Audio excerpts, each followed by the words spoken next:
tu wakati matatizo imeingia. On toes kila mara, usimuache hata kama una raha. Ndugu mpendwa, hata kuacha na matatizo hayatakuwa maishani mwako. Chombo chako hakita yumba yumba, utakaa na amani. Nataka niombe pamoja na wewe. Asante sana Mungu wetu mpendwa. Huyu mtazamaji wangu labda alikuwa amekuacha na chombo chake kimeingia mawimbi, kimeyumba yumba, lakini sasa Bwana amekuamsha. Usimuache tena, kaa pamoja naye, mtengeneza mambo yake kuwa shwari, maisha yake yawe sawa sawa, ukamuongoze, maana wewe ndio Mungu wetu. Ninaomba nikijua ya kwamba utamtendea katika pendo la Kristo aliye mwana wa Mungu. Amen. Mara tena, majina yangu Mchungaji Joseph Maiti Wichenje kutoka katika kanisa la African Divine Church Mission Patmos Assembly, likiwa pale Mradi Area 4. Na Mungu wa amani akubariki sana.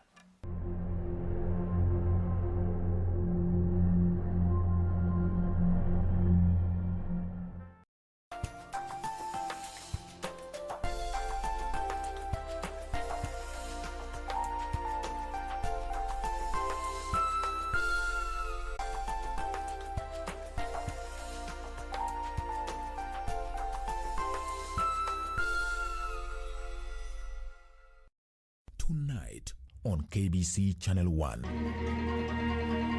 A relationship is a two-way street. It does sever. You might have severed our relationship. I had not broken. He will never return in our lives. You started being upset with your father only after his arrival. I am just a servant. He is getting some rest.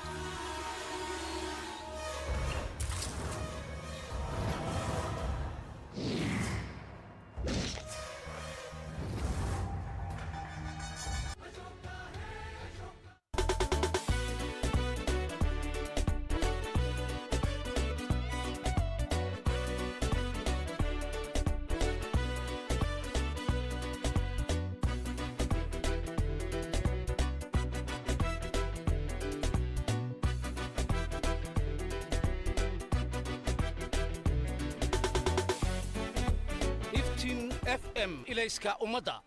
Methali 6:20. Mwanangu, shika maagizo ya baba yako, wala usisahau mafundisho ya mama yako. Yaweke daima moyoni mwako, yafunge shingoni mwako. Yatakuongoza njiani mwako, yatakulinda wakati ulalapo, yatakushauri uwapo macho mchana. Maana amri hiyo ni taa na sheria hiyo ni mwanga. Aha. Ili kupata skiza tune ya Methali 6:20, bonyeza *811 *817 hash. Bonyeza *811 *817 hash. Je, umeomoka? Kama hujaomoka kwenye QuickBin ndio mambo yote. Hapa tuko na fridge, kodi yake ni CM. Tuko na gas cooker, kodi yake ni CK. Tuko na TV, kodi yake ni TV. Tuko na simu aina ya Samsung ni SM, ama Oppo ni Oppo. My friend, mahali popote unanitizama, eka hizo kodi zake kisha utume kwa 4032353. 4032353, alafu utakuwa unaomoka na hizi bidhaa. Kumbuka, kwenye QuickBin ni bidhaa bora zaidi kwa bei ya chini kwa chini. Did you know that disease and accidents occur suddenly and when least expected? If you have a medical insurance policy, it gives you peace of mind knowing that your medical expenses will be catered for by insurer up to your policy limit. Now you know.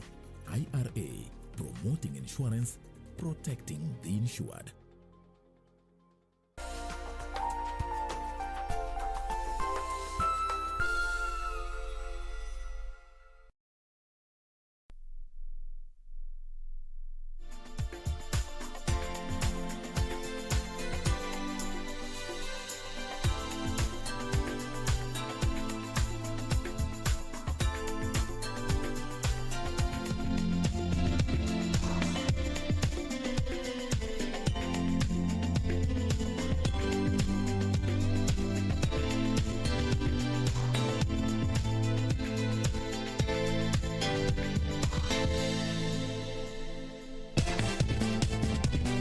17.6 million Kenya shillings. We've supplied 29,130 kilograms of maize seeds, 15,340 kilograms of bean seeds. Then we are supplying 26,000 kilograms of Irish potatoes, and we are also supplying 1,000 kilograms of Bomarot's grass to the local wananchi. Samburu County Agriculture CEC Vincent Leraman said the program targets 7,200 households, adding each family will receive 4 kilograms of seeds. 7,200 households for these certified seeds, and it is mostly within the arable sub-counties, which is Samburu West or Samburu Central sub. Leraman stated that the distribution exercise is timely as farmers have already prepared their land for planting. The current stock they have, they can sell to the cereal board, but they should not deplete their stores, because we don't know the duration of the drought. It's good always to be prepared. But essentially what we want as a department, we want to improve food security in this county, and we also want to commercialize agriculture. So we expect our farmers to produce some for themselves and some for the market. Reporting for Channel 1 News, I'm Jackie Wambero. An identified middle-aged man in Ruiru Town has committed suicide by throwing himself in front of a moving train, according to eyewitnesses. The man was reportedly sitting under a tree before he attempted to cross the railway tracks. Witnesses say the deceased, in his last moments, had tried to ask for assistance to call a number before the tragedy struck. The body of the deceased was taken to the city mortuary by the Kenya Railways police officers. Pale chini pale kwa rive, treni ijapanda bado na huku. Jamaa akavuka reli akakaa pale hivi, alikuwa na chupa ya yogurt na chupa ingine extra. So jamaa hata nikaa tunasuspect dikali kuadi amekunywa dawa. Wenye treni likaribia jamaa akajirusha treni, sasa ikakuja kama imemfagia mzee. Ukami hivi jo manyama hasa tu hivi zimekaa mtu zikitapaka hivi, ndio treni kafuta kuenda. Jamaa hata akuwa amededi. After treni imeenda jamaa akuwa amededi juu hadi alibonga. Alikuwa na dai tu asaidiwe, unaona dakika kaa ngovo hivi 5 hivi akamanyuri akadedi sasa.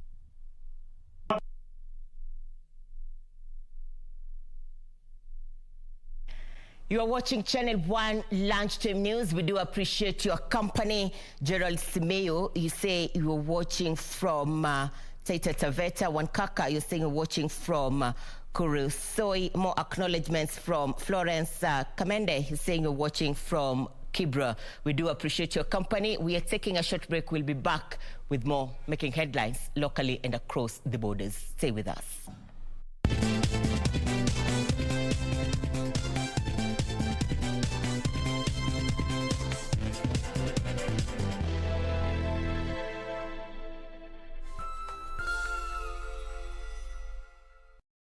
Je, umeomoka? Kama hujaomoka kwenye QuickBin ndio mambo yote. Hapa tuko na fridge, kodi yake ni CM. Tuko na gas cooker, kodi yake ni CK. Tuko na TV, kodi yake ni TV. Tuko na simu aina ya Samsung ni SM, ama Oppo ni Oppo. My friend, mahali popote unanitizama, eka hizo kodi zake kisha utume kwa 4032353. 4032353, alafu utakuwa unaomoka na hizi bidhaa. Kumbuka, kwenye QuickBin ni bidhaa bora zaidi kwa bei ya chini kwa chini. Tonight on KBC Channel 1. Kenya imepiga hatua kubwa katika kuimarisha mazingira yake ya kufanya biashara kupitia uongozi wa Rais Uhuru Kenyatta. Hii imeongezea idadi ya biashara zinazosajiliwa kila siku na kuunda nafasi zaidi za kazi kwa Wakenya. Wiki hii kwenye Project 254, vitu kama KRA, kutafuta license, kuregister kampuni yako, ni vitu unaweza fanya saizi kwa simu. Hiyo imesaidia sana. Sasa with iTax, kila mfanyikazi anaweza kufanya returns zake, na kuna hata kuna video ambazo zimetolewa vile unaweza kufeel your returns. Unaenda tu kwa e-Citizen, unaenda kwa category ya business registration, and then now you fill in the forms. Alhamisi saa 2:30 jioni kwenye runinga ya KBC Channel 1. We believe in one God, the Father, the Almighty, maker of heaven and earth and all that is seen and unseen. We believe in one Lord, Jesus Christ, the only Son of God, eternally begotten of the Father, God from God, light from light, true God from true God, begotten, not made, one in being with the Father. Through him all things were made, for us men and for our salvation. Ili kupata skiza tune hiyo ya Nissin Creed, bonyeza *811 *961#. Bonyeza *811 *961#. Next on. Kwanza kisha tukamwone wako. Mimi nishafika tayari. Hata mimi nishafika, nangoja mtoto aamshwe. Hapa naona kidogo tumechanganyana kaka. Hapa ndio kwangu. Unasikia bwana? Hapa. Saumu. Uolewi wewe? Kwa hivyo ulisikia sababu sijaolewa nitolewa na kijitakataka chochote kitakachokuja, si ndio? Huyu nani huyu? Huyu Baba mtoto. Umesema nini wewe? Huyu ni baba mtoto huyu. Wewe ni wako. Eti unasema nini wewe?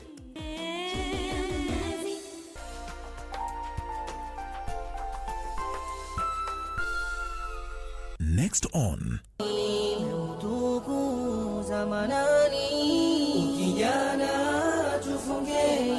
Ninamuomba Allah atupatie furaha yaumul Eid, na atupatie siha, na atuepushe na maasiya na mambo mabaya, atujalie tuwatembelee wagonjwa, tuwatembelee majirani.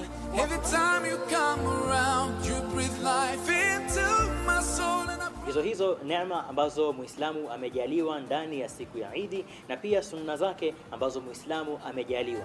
I'll try throughout the year to keep your spirit alive.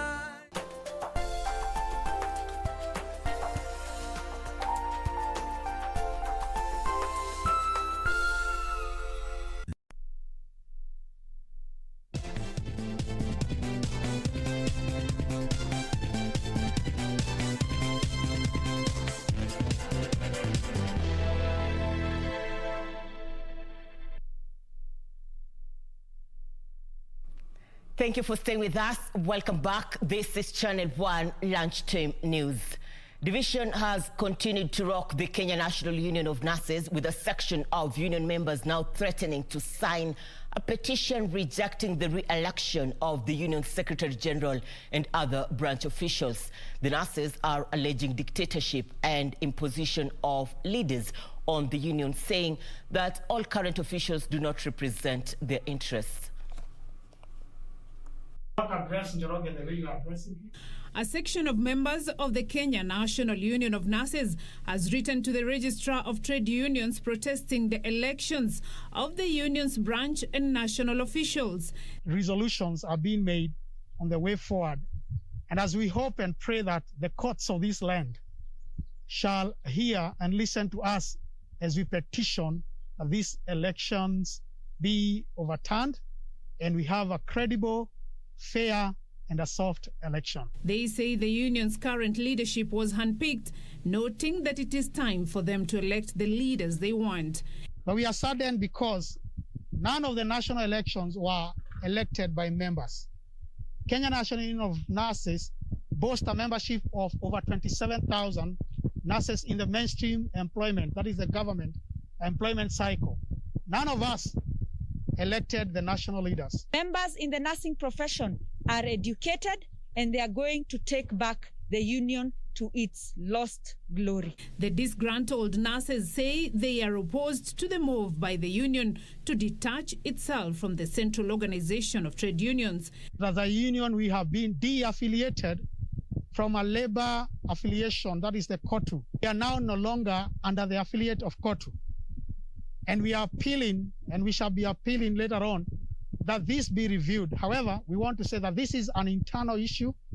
The GS is really not allowing the nurses of this land to exercise their democratic rights as enshrined in the constitution of this land and in the labor and labor laws of this land, which govern every union. Kenya National Union of Nurses, which has more than 27,000 members countrywide, has in the recent months been steeped in unending leadership wrangles with some members accusing Seth Panyako of mismanaging the union. Beatrice Gatonyang-Etich, Channel 1 News.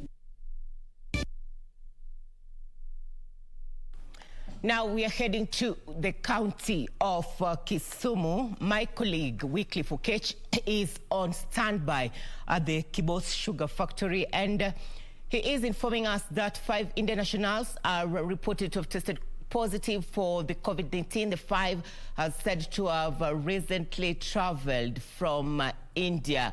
Okech, if you can hear me, good afternoon. What is the latest development from your end?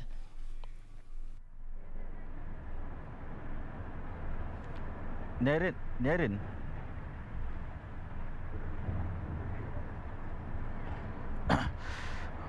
Well, good afternoon to you. Good afternoon to you. Right, the way you said, we are right outside the KBC Sugar Factory, where yesterday the Ministry of Health announced 5 cases of the Indian variant of COVID-19 that was picked from 5 Indian nationals that are working in this factory.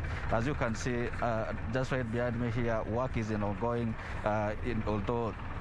Even though those Indian nationals were tested positive for that particular variant, but then the statement released yesterday by the county government of Kisumu noted that at least 8 Indian nationals have been put in quarantine alongside 100 other workers that are believed to have come into contact with those 8 Indian nationals. And the county government of Kisumu, as we speak, are locked in a meeting with the management of this particular factory to see how best the situation can be managed, and just calling on the residents, especially those residing around this factory, this is KBC, to take keen measures of the protocols that were announced by the Minister of Health as well as the county government.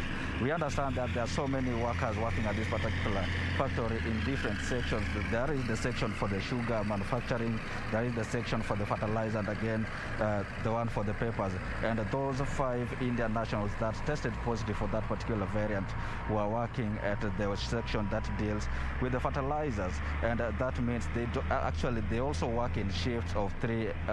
That means they don't come into contact with everybody all the time, because shifts work in different. There are those that work at night, there are those that work the morning shift, and again there is the general shift. And just some of the measures that are being put in place by this particular company to ensure that there is less minimal contraction of the virus is the vaccination of all the workers that are working in various sections. Earlier on, I spoke with some of the workers in this company, and they confirmed that they all received the dose or the COVID-19 dose last week. And although testing hasn't been done for most of them, and working is continuing, but then as we speak, just like I mentioned, the management of this factory are locked in a meeting with the county government to see how best that situation can be managed. But as the moment, the county government, in collaboration with the national government, are conducting sequencing to see that some other 18 Indian nationals that tested positive for the COVID-19 virus, to see that if that virus is the Indian variant. But at the moment, the county government of Kisumu quelled fears and called on the residents of Kisumu just to remain patient and such that there's no cause of alarm as they move to quell the situation. That is it from my end, and we'll be following this matter to give an update of it. Back to you. Thank you, Wycliffe Okech. My colleague Wycliffe Okech reporting live from KBC Sugar Factory. He is confirming 5 nationals who recently traveled from India, and these are Indian nationals have tested positive for COVID-19. He will be updating us as events unfold from the county of Kisumu. In other news, high-powered security meeting headed by Rift Valley Regional Commissioner George Natembeya is exploring ways of ending further banditry attacks in Baringo South. This follows a series of attacks for 6 consecutive days. The meeting held behind closed doors aims at discussing the best approach to deal with banditry. The Kenya Red Cross has reached the area to respond to humanitarian crisis as residents go without basic necessities. They are not able to access water for domestic use as bandits have taken control of water points. Naseru Kiriambu narrates how it is difficult for mothers to fetch water or firewood, with most of them now fleeing the area to live in security camps. It is not clear what will happen as schools reopen next week. Hata chakula mahindi tunatoa kwa mashamba. Sasa hii mwaka hata mvua inanyesha, tunaelekea wapi? Na hiyo chakula ndio watoto wetu tunategemeanga. Hiyo ndio school fees ya watoto. Baringo South Member of Parliament Charles Kamuren said the humanitarian situation in Mkutani is dire and called upon security agencies to fast-track the peace initiative. Operation serikali wamesema operation inaendelea ni vyema. Hii ugaidi hapa ninajua itafika siku yao. Na sio mbali itafika siku yao.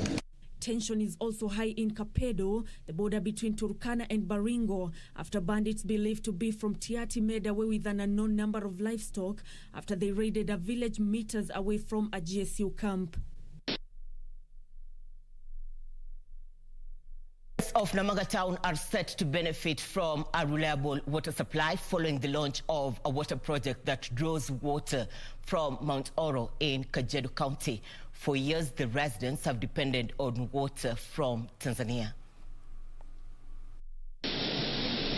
Speaking while inspecting the water project, Kajiado Governor Joseph Olelenku assured that the project is expected to be complete in 2 months. The water will be supplied to residents in nearby villages. Niko na furaha kuwaeleza watu wa Namanga, watu wa Kajiado kwamba shida ya maji ya Namanga inaenda kutatuliwa hivi karibuni kwa sababu mradi imekamilika. Iliyobaki sasa ni kuunganisha pipes ambazo zitapeleka maji hii.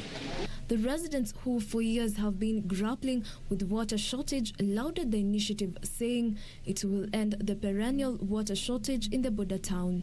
Hii miaka yote tumelia kama wakaji wa Namanga, lakini hatukuweza kupata usaidizi. Na tunashukuru bwana governor. For years, Namanga residents have depended on water from Namanga Hills, which fall on the Tanzania side. They are hopeful that moving forward, water supply will be consistent. Tunaona hii iko karibu kukamilika na tunafurahia kwa sababu ile shida iko imekuwa kero sana upande wa Namanga ni maji. For Channel 1 News, I'm Jacqueline Masharia.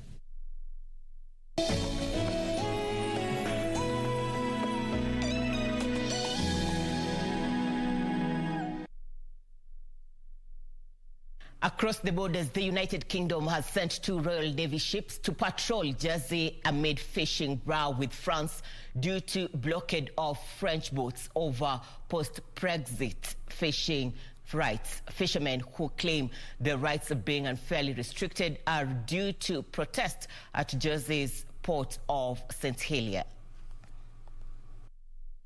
France has threatened to cut off electricity to the island, which began issuing licenses to French boats under a new system last week.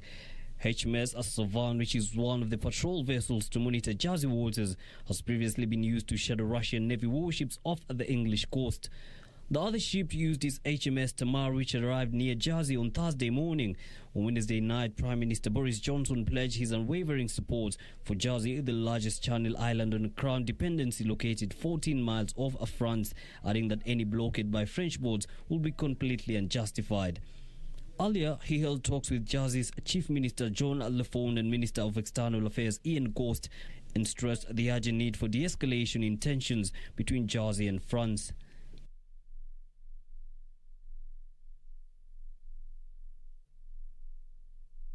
The United States has thrown its support behind a move at the World Trade Organization to temporarily lift patent protection for coronavirus vaccines.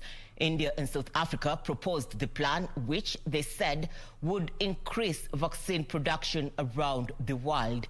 U.S. Trade Representative Catherine Tai said extraordinary times call for extraordinary measures. 100 of the WTO's 164 states are said to be in favor, and a panel on intellectual property is expected to discuss the issue next month. The move has been referred to be monumental by the World Health Organization. If approved, supporters say the waiver would allow production of vaccine to be ramped up and provide more affordable doses for less wealthy countries. Elsewhere, Indians have been urged to prepare for new waves. Speaking at a health ministry news briefing, government's top scientific advisor KVJ Raghavan warned a third wave is inevitable. India reported a record of 412,000 cases in the space of 24 hours on Wednesday and 3,980 deaths, a state of affairs that has already overwhelmed the healthcare system with hospital beds, oxygen, and even crematorium space in short supply. Several states are under lockdown, but the government is reluctant to impose a national lockdown for fear of the impact on the economy.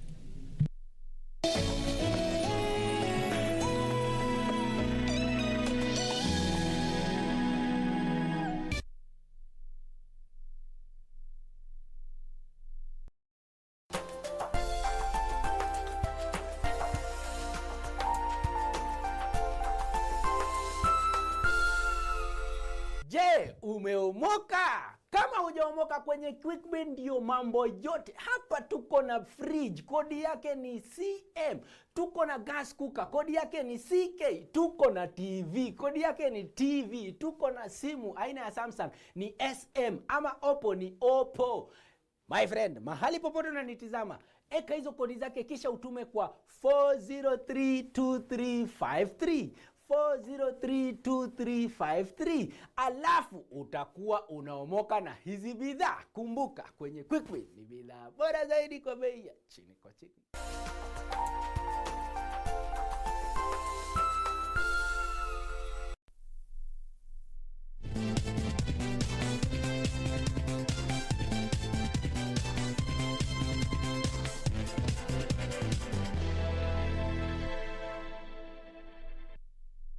Thank you for staying with us. Before we cross over to business news, let's touch on some politics here in the home country. Politics of marginalization dominated the Senate's debate on Constitution of Kenya Amendment Bill as senators from President Uhuru Kenyatta's backyard came under pressure to defend the government against an accusation of favoritism in public service. Kakamega Senator Cleophas Malala faced off with Kiambu Senator Kimani Wamatangi over ethnic balance in public service, despite the two of them being supporters of the BBI bill. Similar heat was felt during the National Assembly's debate on the same bill as MPs against the bill questioned how it will unite the country. I want to see a day in this country, Mr. Speaker, when the sugarcane farmer in Kakamega is treated the same way with a coffee farmer in Central Province, Mr. Speaker. Mr. Speaker, I want to see a day in this country when the sugarcane farmer or a maize farmer in Kakamega County is treated the same way with an Irish potato farmer in Kirinyaga County, Mr. Speaker. Mr. Speaker, that is what we call shared prosperity, Mr. Speaker. The way the sugar farmers are suffering in Western Kenya, it is the same way our farmers, coffee farmers, in Central and the other places, Ukabani, and anywhere, anybody growing coffee, today is suffering. Therefore, Mr. Speaker, let them bring out their issues, but not try to insinuate that Central, maybe the favoritism to Central region is the one causing their, their suffering. Mr. Speaker, when we live a lie and when we live in denial, then we cannot solve the problems of this country. When we stand here, Mr. Speaker, and say this and this area has a comparative advantage over this other area for the following reasons, these are facts. The people of Mount Kenya region should speak. We should say why we live entirely in a whole region, in quarter by quarter portions of land, while people in this country, Mr. Speaker, still live in thousands and thousands of acres, Mr. Land.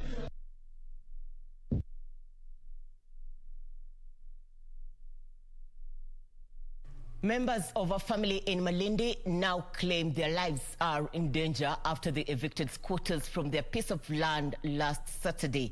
The Bakshuen family carried out the evictions after obtaining a court order. This 300-acre piece of land belonging to the Bakshuen family has seen the family receive threats from anonymous sources. The family attributes the threats to last Saturday's eviction of squatters from their piece of land. According to Said Bakshuen, the family has had protracted legal tussles with squatters since the year 2005, and despite courts confirming them as legal owners, the family is still living in fear. My elder brother was alivamiwa kule plot number 26 Mtangani, akapigwa mavisu sababu ya shamba. Mimi nimeingia kwa shamba yetu plot number 120, nimekuwa attacked. Hali ni hii unayoiona. Uharibifu mwingine ulifanyika, kuna msikiti mdogo ambao ulikuwa uko pale, umejengwa tu kwa kuzimbwa na makuti. Wakaja wakachoma huo. Kisha baadaye kukawa kuna sola kubwa ambayo ilikuwa iko hapo juu pia nayo. Wakaja wakaibomoa pia kwa kuipiga mawe. Elsewhere, 10 goons were rescued by police from the wrath of members of the public in Gilani after demolishing houses sitting on a disputed piece of land. The goons were among a group of 30 men alleged to have been hired by a woman claiming ownership of the land. Athi River Deputy County Commissioner Charles Wambugu says the alleged court order the woman claimed to use for the evictions will be investigated for authenticity. Tumeenda hasara sana ya majiko kubomolewa, hata saa hii wameiba vitu. Kwa hivyo sasa mimi mahali imefikia ni kuomba serikali itende haki. Juu kuna wakubwa wanatutishia na wanataka kutufukuza mahali tumekulia hiyo miaka yote. Finally, residents of Kanaani slum in Athi River, Machakos County are living in fear of their houses being demolished over land ownership row. The irate lords say a verbal eviction notice was given to them by the area chief on Tuesday from the land they say they have occupied for over 22 years. Watu hawakai hapa kama maskota, wanakaa wakiwa walipewa na serikali. Tunashangaa wale wanandai hii shamba, wao wanashinda wakipitia hapa. Wanapita wanaenda Kinania, wengine wamejenga pale juu. That is 22 years. Hiyo wakati wote walikuwa wapi? Yusuf Farah, Channel 1 News.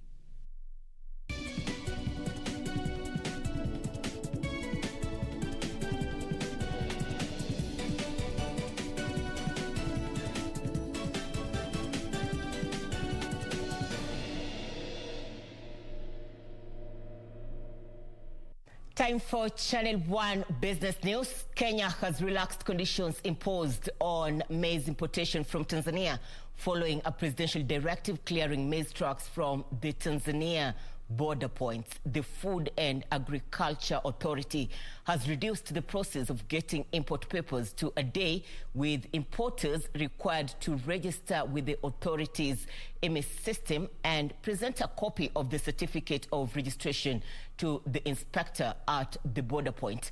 And as Benson Rioba reports, those importing maize from Tanzania will still be required to have a certificate of conformity before the produce is allowed into Kenya.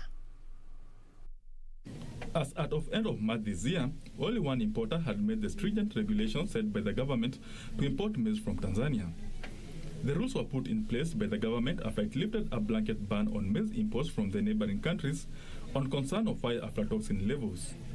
However, after bilateral talks between President Uhuru Kenyatta and his Tanzania counterpart Samia Suluhu, the two countries agreed to relax trade restrictions to facilitate movement of goods and services between Kenya and Tanzania. Ni mawaziri ambao wanahusika, muende mutatue ile jam ambayo iko kule Taveta Holili, ambayo iko pale Namanga, magari iweze kutembea.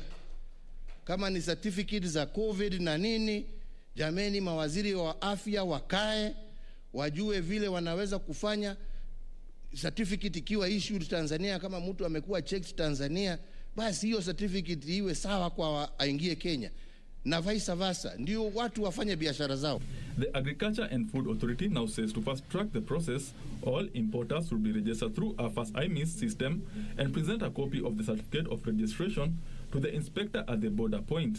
Upon successful application, an importer shall be issued with the registration certificate online within the same day of application. The importer will also be required to have a certificate of conformity from a competent authority in the exporting country.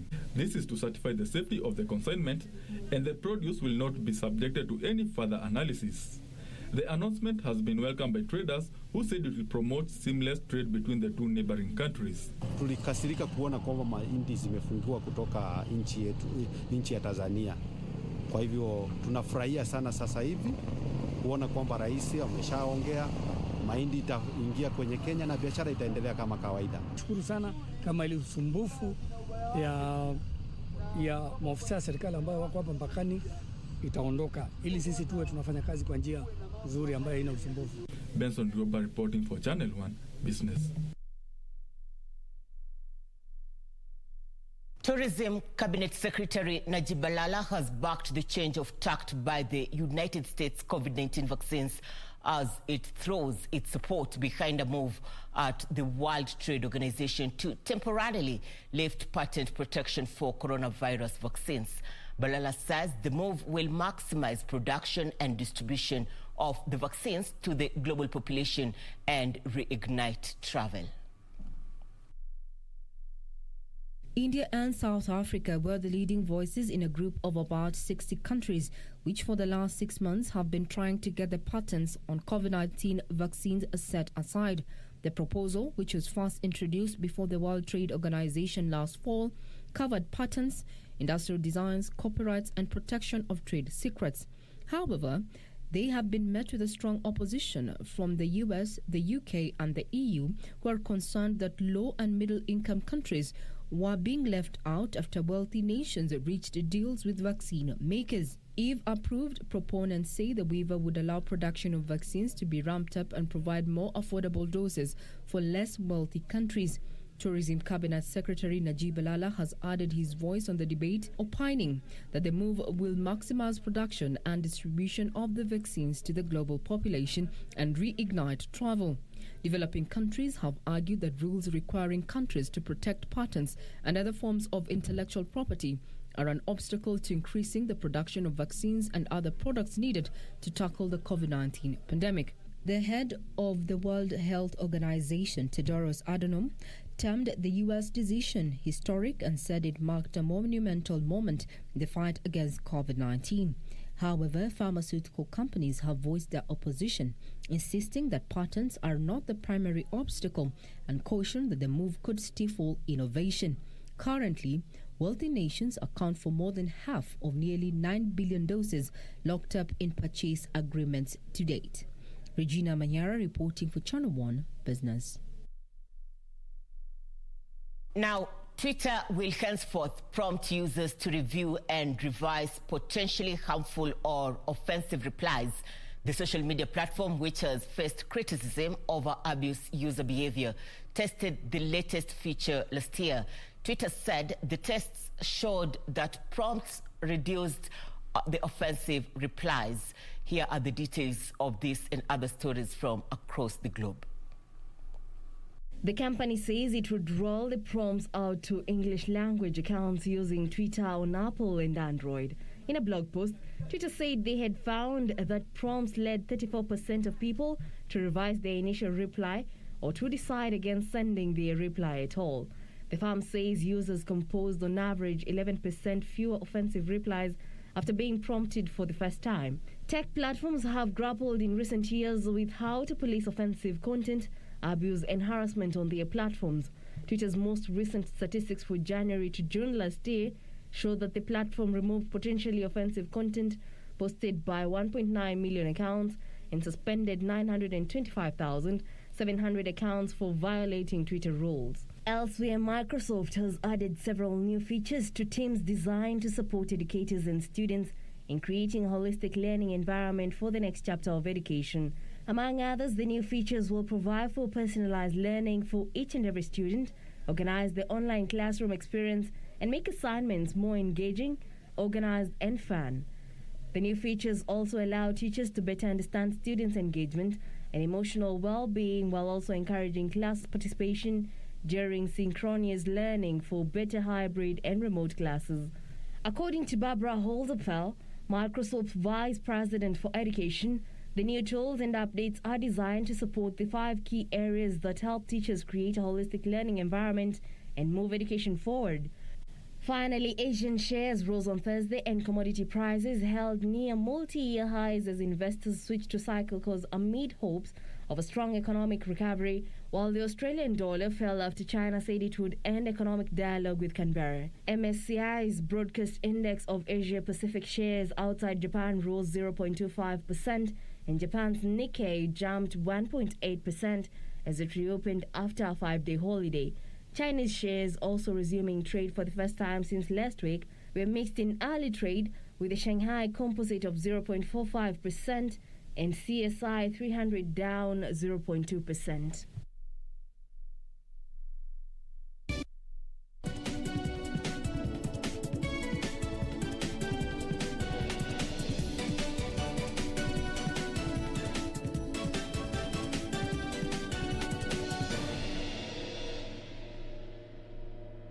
I will be bringing you the sports news shortly, but first, Kakamega Governor Wycliffe Oparanya has hit out at those reading malice in his recent meeting with Deputy President William Ruto.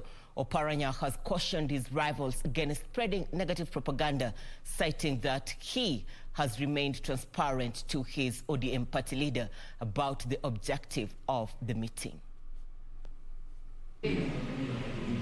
Kakamega Governor Wycliffe Oparanya has defended his recent meeting with the Deputy President William Ruto, which raised questions over his next political move. Oparanya has hit out at those who read malice into the meeting, maintaining that he has remained transparent to his party ODM about the DP's intention. Wherever I met him and the issues, he raised issues to do with working together, I have always briefed my party leader that this is, today we were with the Deputy President, and this is what we discussed. And furthermore, my friend, we are all Kenyans, we are leaders. Why do you take it is a crime meeting another leader? The other day I met Kalonzo. Why are you not interested in asking me what did we discuss about Kalonzo? On the BBI bill, Oparanya has called for tolerance as deliberations over the contentious issues continue. Oparanya has called on critics of the BBI initiative to consider its gains before wishing it away. This issue of constituencies actually would have been left to IBC to make a decision, because it is their constitutional right or constitutional mandate to undertake that responsibility. But since now it has moved where it is, I think it is up to us as leaders to convince the people that PPI is good despite this, and we should pass it for the many benefits that they are in that document.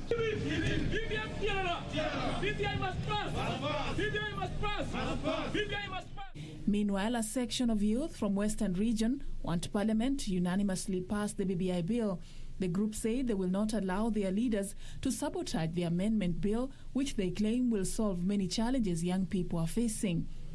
We believe that this is the best ever political initiative that ever happened in our lifetime, because in the long run, we can see peace at the end of the tunnel, which is essential for the prosperity of our country. Unfortunately, we are suspecting that there are elements from Nyanza and Western Province that are out to struggle this blessed child in Parliament for their own selfish gain. This is the reason we have left everything we were supposed to do back at home, created time to travel to Nairobi, Parliament buildings, to come and confirm whether our representatives here in Parliament will vote for the BBI today, or they will have been bought at a throwaway price. And Migori County Assembly has effected changes to its leadership.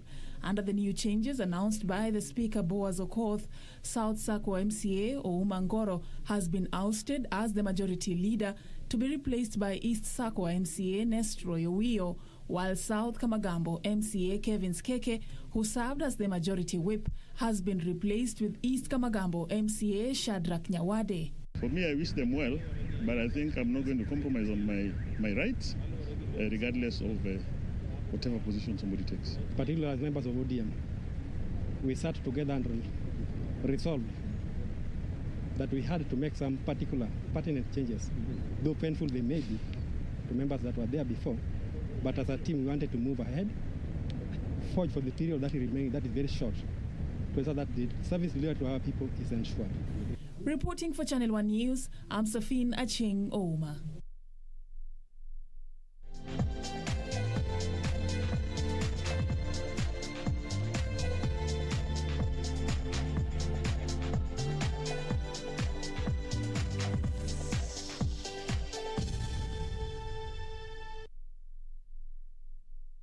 In sports, Mikel Arteta says Arsenal will take the biggest step forward if they reach the Europa League final by overcoming Villarreal in the second leg of the semi-final tie tonight. Meanwhile, Chelsea will face Manchester City in the Champions League final in Istanbul after convincingly overcoming Real Madrid 2-0 at Stamford Bridge. A night of high tension even behind closed doors. Chelsea fully deserved a victory that sets up an all-English final against Pep Guardiola's Premier League leaders on 29th May. Thomas Tuchel's hosts were grateful to goalkeeper Edouard Mendy for the two fine first-half saves from Karim Benzema, but they were able to build on the 1-1 draw they achieved in Madrid when Timo Werner headed in from almost on the goal line in at the 28th minute. Against Manchester City, surely secured. The outstanding Kante, who was also instrumental in the opening goal, fed a substitute Christian Pulisic, and his cross was stand in by Mount.